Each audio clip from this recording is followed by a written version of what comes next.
जय हिंद to all of you. कैसे हैं आप सभी लोग? आशा करता हूँ आप सभी लोग अच्छे होंगे। आज मैं इंग्लिश का एक ऐसे टॉपिक डिस्कस करने जा रहा हूँ जिसके क्वेश्चन हर किसी कंपटीशन एग्ज़ाम में 4 से 5 नंबर के ज़रूर आते हैं, चाहे एनडीए हो, एयरफोर्स हो और यूपीएससी भी जितने एग्ज़ाम कंडक्ट कराता है। तो इस टॉपिक से 3 से 4 क्वेश्चन पक्का मिलते हैं आपको। प्रीपोजिशन, कंजंक्शन और वहाँ पे नाउन प्रोनाउन। तो ये सबसे इम्पोर्टेंट चैप्टर जो है वो प्रीपोजिशन है। तो आज हम प्रीपोजिशन डिस्कस करेंगे। तो अगर आपको चैनल अच्छा लगे तो प्लीज़ लाइक एंड सब्सक्राइब ज़रूर करें। तो शुरू करते हैं। प्रीपोजिशन क्या होता है? जैसे एक एग्जांपल से समझते हैं। जैसे लिखा है I am in the class. तो प्रीपोजिशन क्या? नाउन और प्रोनाउन को जोड़ने के लिए जिस चीज़ का यूज़ करते हैं उसको प्रीपोजिशन कहते हैं। जैसे I am in the class लिखा है तो आई ये तो हो गया प्रोनाउन और द क्लास ये हो गया ऑब्जेक्ट और ये नाउन हो गया। और जो इन आया यही है मेन, इसको कहते हैं प्रीपोजिशन।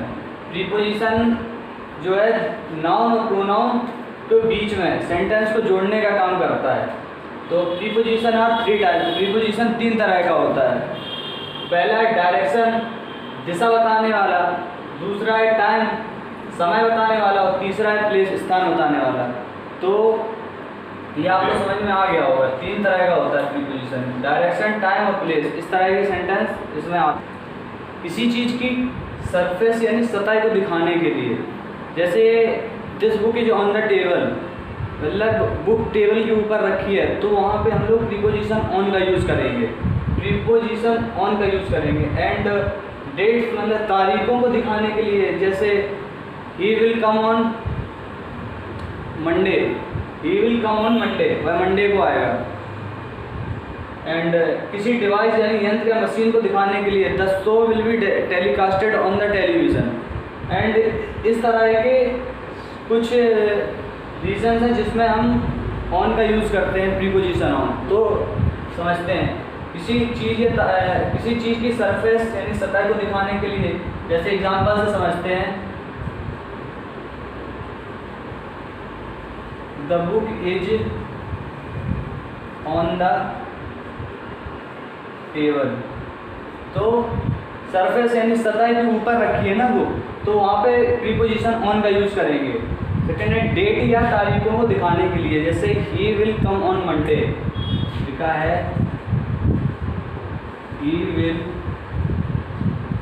Come on Monday. तो यहाँ पे जो ऑन है आया है वो डेट या तारीखों को दिखाने के लिए। तो ये आपको क्लियर हो गया होगा। नेक्स्ट है किसी डिवाइस यंत्र या मशीन को दिखाने के लिए, तो उसके पहले भी ऑन होता है। जैसे एग्जांपल से समझते हैं the show will be telecasted on the television।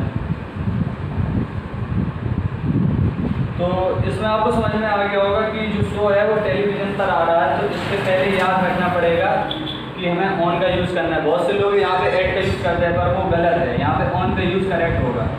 अब ऑन के कुछ और भी यूज़ हैं, जैसे किसी बॉडी पार्ट पे रिलेटेड, जैसे my mother kissed me on forehead, जैसे मेरी माता ने मेरे माथे पर किस किया, तो उसके लिए भी हम ऑन का यूज़ करेंगे।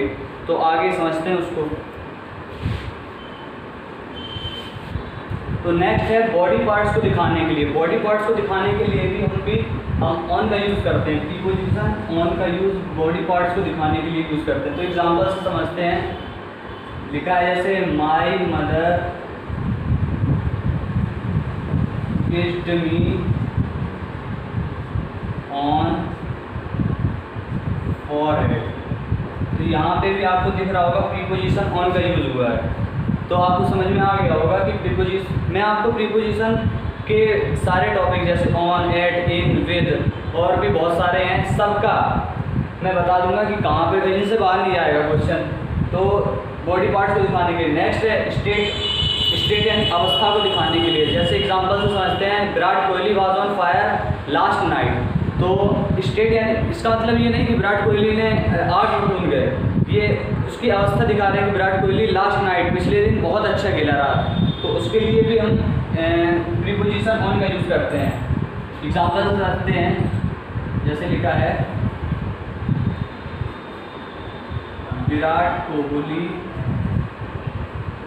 was on fire last night। एक एग्जाम्पल से क्लियर नहीं हो रहा होगा तो दूसरा एग्जाम्पल देखते हैं।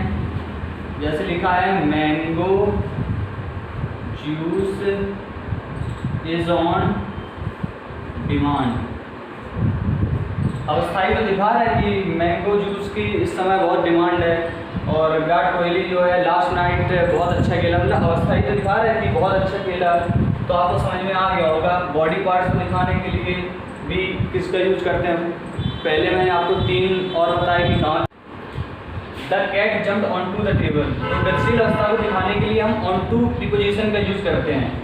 तो आपको बात समझ में आ गई होगी प्रीपोजिशन ऑन टू। तो आगे बढ़ते हैं, फिर आगे बढ़ते हैं। कुछ प्रीपोजिशन हम यहीं पे डिस्कस करेंगे, जैसे in, at, into, upon, to, from, by, with. अब इनको हम डिस्कस करेंगे। जैसे समझते हैं, अगर हमारे सामने लिखा है लाफ, LAUGH, लाफ, लाफ माने हंसना होता है। लाफ के बाद हम प्रीपोजिशन एट भी यूज़ करते हैं और विद भी यूज़ करते हैं। तो अब बस हमें यही समझना है कि कहाँ पे प्रीपोजिशन लाफ के साथ एट यूज़ करेंगे और कहाँ पर विद। तो लाफ के साथ एट भी यूज में आता है और लाफ के साथ विद भी यूज में आता है। तो बस हमें यही समझना है कि कहाँ पर एट और विद। ऐसे बहुत से प्रीपोजिशन में आपको पढ़ाऊंगा और यही मेन होता है, यही पेपर में आपको फंसाया जाता है कि क्या यूज़ करें। अब जैसे ये है, इसके पहले हमारा noun, pronoun, adjective and other parts जुड़ जाते हैं बस। अब जैसे आगे है एब्सॉल्व। एब्सॉल्व माने होता है मुक्त होना, यानी रिलीज। मुक्त होने के लिए एब्सॉल्व का यूज़ करते हैं। जैसे I am coming from Lucknow, मतलब दूर होने के लिए एब्सॉल्व के साथ फ्रॉम का यूज़ करते हैं। जैसे I am coming from Lucknow. तो यहाँ पे क्या है, आपको समझ में आ गया होगा। अब एब्सॉर्ड, एब्सॉर्ड के साथ इन आता है अवशोषित करना, यानी किसी चीज़ को अपने दिमाग में गठित करना। जैसे एक एग्जांपल से समझते हैं, all the things are absorbed in your mind. मेरे दिमाग में बहुत सी चीज़ें गठित है, तो उसके लिए हम इनका यूज़ करते हैं। ये तो सिंपल है, आगे भी आप चलेंगे तो आपको बहुत नई चीज़ें देखने को मिलेंगी। तो ये दोनों आपको समझ में आ गए होंगे कि एब्सॉर्ड के साथ फ्रॉम और एब्सॉर्ड के साथ इन आता है। अब नेक्स्ट है एलाइड। एलाइड माने होता है नीचे उतरना है। एलाइड के साथ हम 3 प्रीपोजिशन यूज करते हैं। एलाइड के साथ ऑन भी आता है, एट भी आता है, फ्रॉम भी आता है। तो कैसे आता है, जैसे किसी ग्राउंड से नीचे उतरने के लिए हम एलाइड के साथ ऑन यूज करते हैं। एलाइटेड, जैसे the bird alighted on the ground. And next है एट। एट का यूज कैसे करते हैं, छोटे प्लेसेस को दिखाने, छोटे स्थानों को दिखाने के लिए हम प्रीपोजिशन एट का यूज करते हैं। और थर्ड है, जैसे बस, ट्रेन या किसी एरोप्लेन से उतरने के लिए हम प्रीपोजिशन फ्रॉम का यूज करते हैं। जैसे ही alighted from the bus, he alighted from the aeroplane. तो एग्जाम्पल से समझते हैं। जैसे पहला एग्जाम्पल है the bird alighted on the roof. चिड़िया छत पर उतरी। तो ग्राउंड यानी ग्राउंड या छत, ये मेन है सरफेस पे। सरफेस पर चिड़िया छत पर उतरी, तो वहाँ पे सरफेस को दिखाने के लिए हम ऑन का यूज करेंगे। नेक्स्ट है the bird alighted at the antenna. Antenna छोटी जगह को दिखाने के लिए हम प्रीपोजिशन एट का यूज करते हैं। तो प्रीपोजिशन यहाँ पे एट का यूज करेंगे, एंटीना पे है, छोटी जगह है। और थर्ड है राहुल एलाइटेड फ्रॉम द बस।